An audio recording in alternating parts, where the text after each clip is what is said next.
الله الذي يرسل الرياح فتثير سحابا فيبسطه في السماء كيف يشاء ويجعله كسفا فترى الودق يخرج من خلاله فإذا أصاب به من يشاء من عباده إذا هم يستبشرون وإن كانوا من قبل أن ينزل عليهم من قبله لمبلسين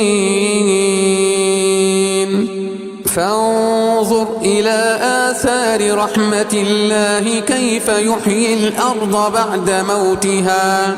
إن ذلك لمحيي الموتى وهو على كل شيء